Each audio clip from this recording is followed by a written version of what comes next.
मैं देवाराम साध अनूपदास लिखित किताब जगत हितकारिणी को साक्षी मानते हुए यह कहना चाहता हूँ कि मेरे नाम से इन बेईमानों ने, सौदागरों ने, राक्षसों ने पाप कराया। मैं 2-3-4 महीने से परेशान हूँ बीमारी से और इलाज भी बहुत कराया, लेकिन कहीं भी इलाज नहीं हो रहा है।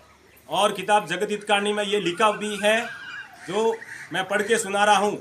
तीर्थों की जगत जावे तो वह मालिक को याद करने को जाते हैं। वहाँ पर बीमारी और रोग क्यों होना चाहिए? वहाँ तो सब तरह का सहन आराम होना चाहिए। बीमारी होवे तो भी दफे हो जानी चाहिए, क्योंकि मालिक के याद करने को जाते हैं तो मालिक तो कृपा और मेहरबानी रखता है। परंतु यह बेईमान महाजन लोग संसार को कम करने के वास्ते जादू से रोग बीमारी करके मार देते हैं। अपना राज करने के वास्ते संसार को कम करते जाते हैं और संसार में जो रोग बीमारी करते हैं तो बेचारे हकीम, डॉक्टर, वेद वगैरह इलाज करते हैं। तो पहले तो संसार में पैसा बहुत था, जब तो पुण्य लेके अपने पास से दवा वगैरह देकर इलाज करते थे उपकार के वास्ते कि संसार को फायदा पहुँचे। अब इन महाजनान ने जब से पाप कराना शुरू किया है, यानी पाप करा के और काल पड़ा के पैसा संसार में से खींच लिया है। इससे संसार में पैसा नहीं है तो हकीम, डॉक्टर, वेद वगैरह इलाज करते हैं तो उसको इलाज से आराम हो जाता है, तो उसको राजी करके अपना इलाज करने का हक ले लेते हैं। सो उनको उसमें तो कुछ बुराई नहीं है, परंतु ये बेईमान ऐसा समझते हैं कि हकीम, वेद, डॉक्टर दवा देकर किसी को भी कच्ची उम्र में नहीं मरने देंगे, तो फिर पाप करा के ऐसे करते हैं कि उनकी दवा से और इलाज से किसी को आराम नहीं होने देते हैं।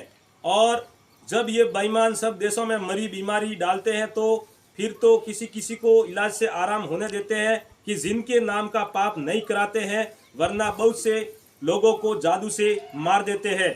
और फिर संसार में यह कहने लग जाते हैं कि हकीमों व वेदों व डॉक्टरों की दवाइयों से इलाज वगैरह कुछ नहीं होता।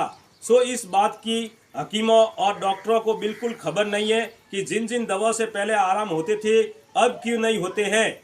सो ऐसी बातों को सोचना चाहिए कि दवा तो वो की वही है, फिर जब आराम क्यों नहीं होता है।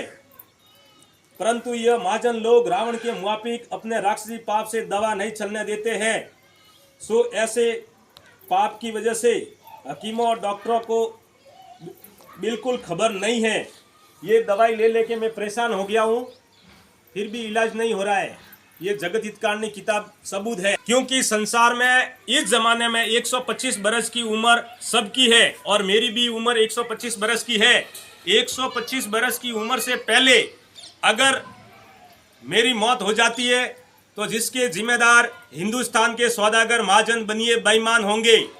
अगर कच्ची उम्र में मौत हो जाती है तो मेरी बॉडी को लेके पूरा परिवार बनियों के मंदिर के सामने बैठेगा, जिसका जवाब ये जगत हितकारिणी किताब देगी साध अनूपदास जी महाराज की।